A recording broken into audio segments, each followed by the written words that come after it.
Hello learners, I hope you're all well. Today we are discussing 5 important tricks that you need to know while working with formulas and functions in Microsoft Excel. These tricks are very useful and handy and it makes our job easier. I have also added the timestamps in the description to make navigation easy. Also, these tricks are interdependent on each other, so we will start with simple ones and slowly move towards the complicated part. And once you go through these, let me know which one was your favorite. Now let's get started. Trick number 1. Study your data using the status bar.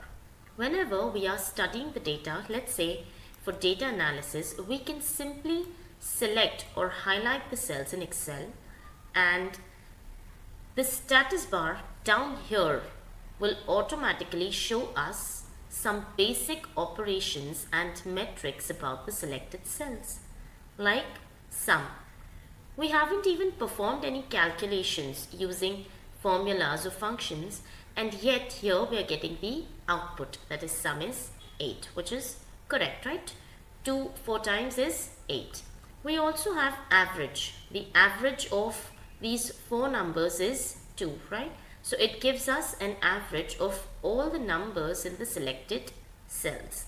Then there is count. Count gives us the number of selected cells that contain data. Doesn't matter whether it is number or text. Now here, let's say I enter hello and select all of these cells. There are total 10 cells that contain data, and that is why the count is 10. Now numerical count is the number of selected cells that contain numerical data. Alright, so there are only 9 cells that contain numerical data. 1 cell contains text. Okay, now min gives us the minimum value in the selection. The minimum value here is 1. Now if I enter 0 here, the minimum value is going to be obviously 0, right?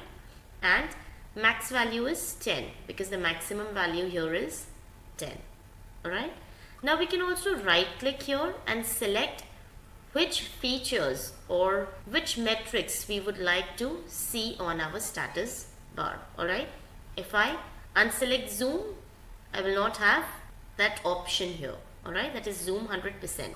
So I'm unselecting this, so it goes away. If I unselect zoom slider, that slider goes away. So we can select which options we'd like to keep on our status bar. Number 2, modes of cell make editing your cell easy. Have you ever noticed this small text right here in the corner? Frankly, I never did. However, this small text here shows us exactly what we are doing in Excel. The cells in Excel have 4 modes: ready, enter, point and edit. When nothing is happening, that is, we are not changing anything in the cell or entering any data in any of the cells, that is, when we are just observing the sheets or playing with the cells using arrow keys to jump from one cell to another, at that time the Excel is set to be in the ready mode. Okay. So in the ready mode, no change is happening in the Excel. Okay. Now as soon as we start typing, the cell gets into the enter mode. Alright. That is, we are entering something. Okay. Whether it is text or numbers or formulas, Excel moves to enter mode as soon as we start typing something. Okay. Now when I press enter, it again goes back to the ready mode.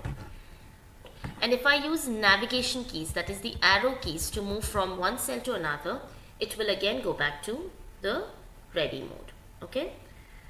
Now, as I start entering a formula with an equal to sign, alright, the cell is in enter mode now. Correct? Now, if I use the navigation key, the arrow key, to select a cell, okay, now if you see, we are in the point mode. Okay, point mode indicates that we are pointing towards a cell to consider it into our formula. Now let's say we go back to edit a previously entered data. There are multiple ways to edit a cell. We could either simply double click as we discussed, or we could get to the cell that we want to edit and go to the formula bar here and easily make the changes that we need. Alright? Or the other simple way is to use F2. Now when we use F2, we immediately get into the edit mode and we can make whatever changes we would like to make. And in this case, the arrow keys are used to move within the cell to make editing easier. Alright, I hope that this was clear. Trick number 4. Why is it beneficial to use formulas over other features or shortcuts?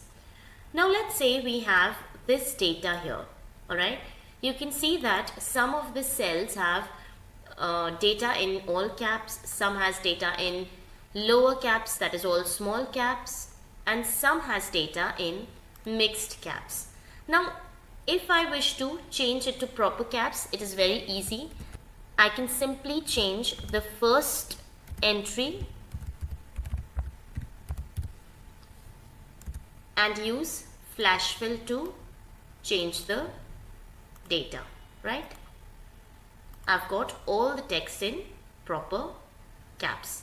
But if I make changes to, let's say, this cell, okay, if I edit this cell from Pat to Peter, okay, and enter. Now you can see that this Pat hasn't changed. This entry hasn't changed. Even though here we have changed the entry, this one doesn't change. So to prevent this, it is advisable to use either formulas or functions to make changes in the cell. Let's use the proper function here, proper, and the cell reference is J2, right? We are referring to the cell J2 and enter.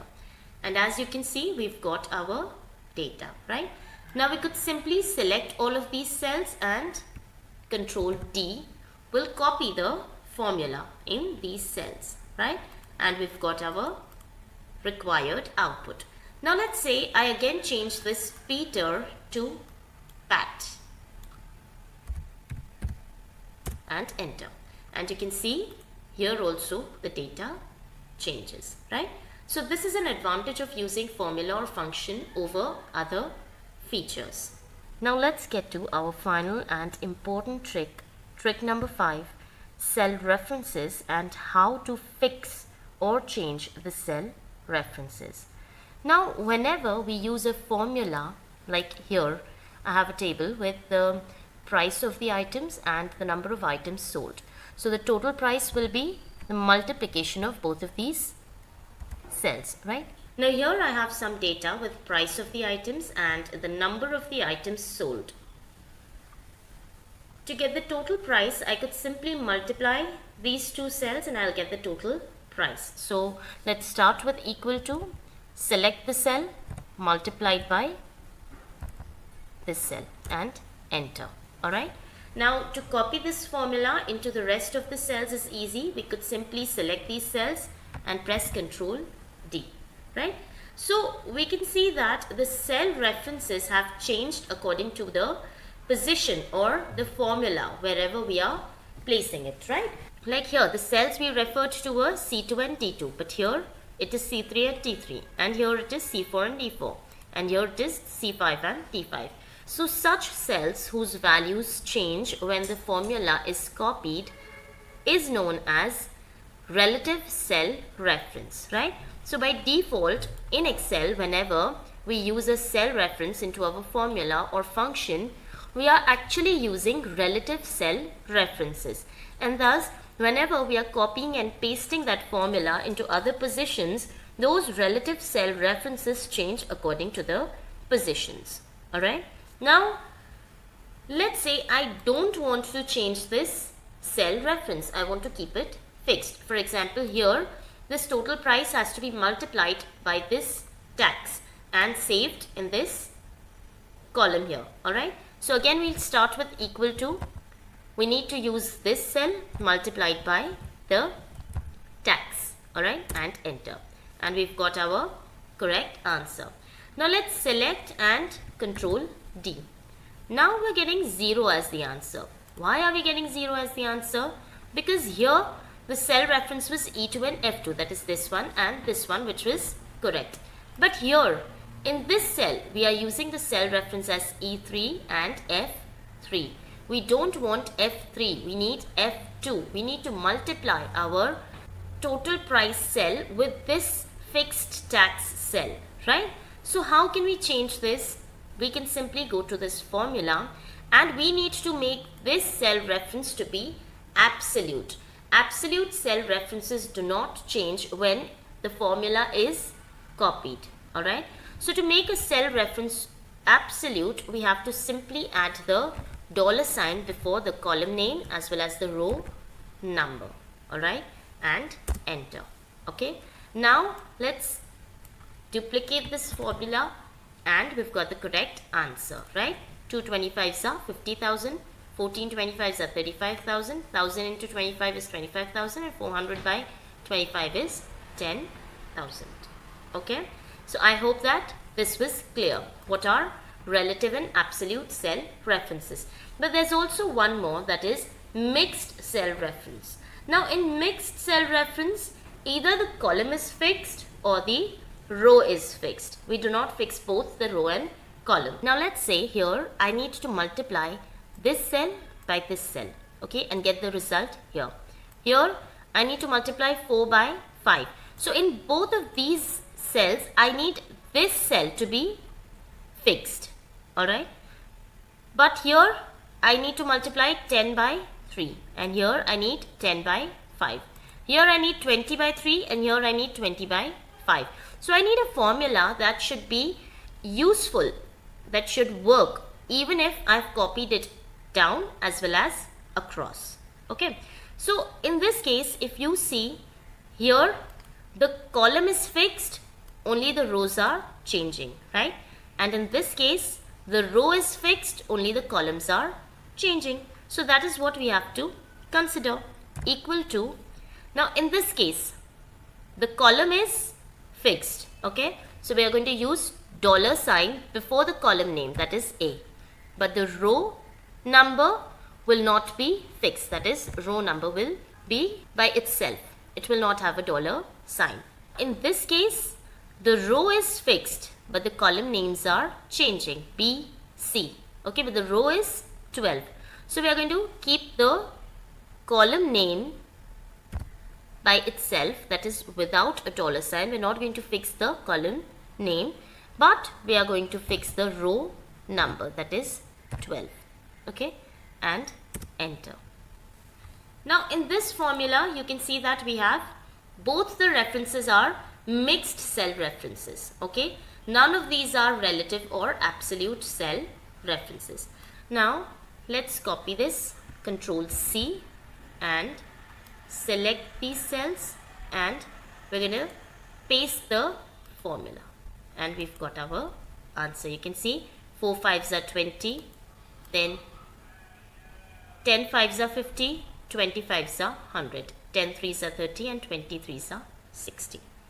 I hope that this was clear. We just need to make sure whether we have to fix the row or the column and then improvise our formula accordingly. So that's the end of our video. Let me know in the comments section below which trick was new for you, and if you enjoyed this video, please give it a thumbs up, subscribe to the channel, stay tuned for more such amazing content. Thank you so much for watching.